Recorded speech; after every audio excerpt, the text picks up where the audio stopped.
Hello everyone, welcome back to Rekha legal IQ channel. So ఈరోజు web ఆప్షన్స్కి మనకి last date అండి. సో 25th ఆఫ్ 2 PM వరకు last date ఉంది. ఎవరైతే మనం ఎడిటింగ్ చేసుకోవాలనుకున్న వాళ్ళు కూడా ఇప్పుడు వరకు ఈ మధ్యాహ్నం వరకు ఆప్షన్ ఉంది కాబట్టి మీరు ఎడిటింగ్ కూడా చేసుకోవచ్చు. సో మళ్ళీ తర్వాత వాళ్ళు మనకి ఎడిటింగ్ ఆప్షన్ ఇవ్వచ్చు, ఇవ్వకపోవచ్చు. సో ఎవరైతే ఎడిటింగ్ చేసుకోవాలనుకునే వాళ్ళు ఒకసారి మీరు ట్రై చేయండి. ఎడిటింగ్ ఆప్షన్ కూడా ఇప్పుడే అవైలబుల్ అవుతుందని అనుకుంటున్నాను నేను. సో బికాస్ మాకైతే ఆప్షన్ అయితే రావట్లేదు. సో ఎవరైతే వెబ్ ఆప్షన్స్ పెట్టుకునే వాళ్ళు ఇప్పుడు 2 PM వరకు మనకు ఛాన్స్ ఉంది. అండ్ నెక్స్ట్ ఏంటి అంటే కొంతమంది నాకు మెసేజ్ చేశారు.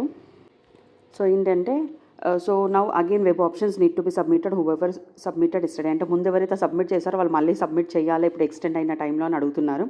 సో అవసరం లేదంటే ఆల్రెడీ మనం సబ్మిట్ చేసాం కాబట్టి ఇప్పుడైతే అవసరం లేదు. మీరు ఎడిట్ చేయాలనుకుంటే ట్రై చేయండి. ఎందుకంటే తర్వాత ఎడిట్ ఆప్షన్ ఇస్తారా లేదో అనేది డౌట్ఫుల్ అనమాట. సో అండ్ నెక్స్ట్ ఏంటంటే hello, if we have edited the web options and submitted it today, is there any chance to edit as web options is extended, please tell me ma'am. So మనకి అది తెలియదండి, ఎందుకంటే actually వాళ్ళు ఇచ్చిన schedule ప్రకారం అయితే మనకి ఎడిటింగ్ ఆఫ్ వెబ్ ఆప్షన్ కూడా టైం అయిపోయింది కదా, 23కే చెప్పారు ముందైతే.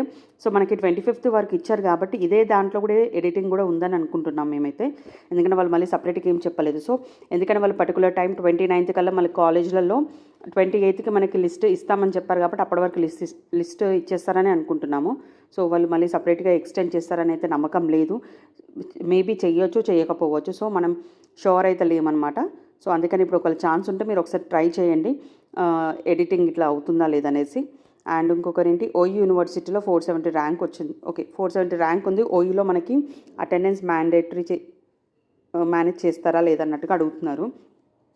యూనివర్సిటీస్ అయితే అటెండెన్స్ అయితే మ్యాండేటరీ కదండి మనకైతే తెలిసినంత వరకు.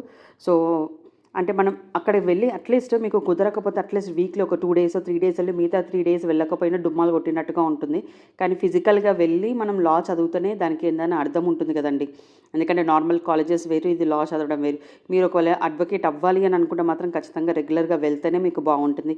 అట్లీస్ట్ వీక్లీ 2 days 3 days వెళ్ళండి, లేదా హాఫ్ డే వరకు అయినా వెళ్ళేసి రండి. కొన్ని క్లాసెస్ అని అటెండ్ అవుతే మీకు ఒక ఐడియా వస్తుంది మనం లా కోర్స్ చేస్తున్నప్పుడు. ఓకేనా? సో దీని గురించి మనకు అంత ఐడియా లేదండి. సో మీరు ఒకసారి ఫస్ట్ అయితే మీరు యూనివర్సిటీకి మీకు 470 ర్యాంక్ వచ్చింది కాబట్టి యూనివర్సిటీకి అప్లై చేయండి.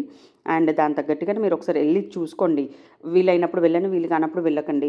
సో అలానే మేనేజ్ చేయండి. కానీ మొత్తానికి వెళ్ళకుండా అయితే అటెండెన్స్ మేనేజ్మెంట్ అయితే మనకి యూజ్ ఉండదన్నమాట. మనం చదివేయడం ఎందుకు, మనం అడ్వకేట్ అవ్వాలి అని అంటే మనకి కంపల్సరీ లా గురించి తెలియాలి కాబట్టి అట్లీస్ట్ ఒక 1 year అయినా మనం వెళ్ళాం అనుకోండి, నెక్స్ట్ 2 years మనం ఎక్కడైనా వెళ్ళి వేరే అడ్వకేట్ దగ్గర వర్క్ చేయొచ్చు. సో దానికోసం అట్లీస్ట్ 1 year అయినా మీరు వెళ్ళి క్లాసెస్ వింటే బాగుంటుందని నా ఉద్దేశం.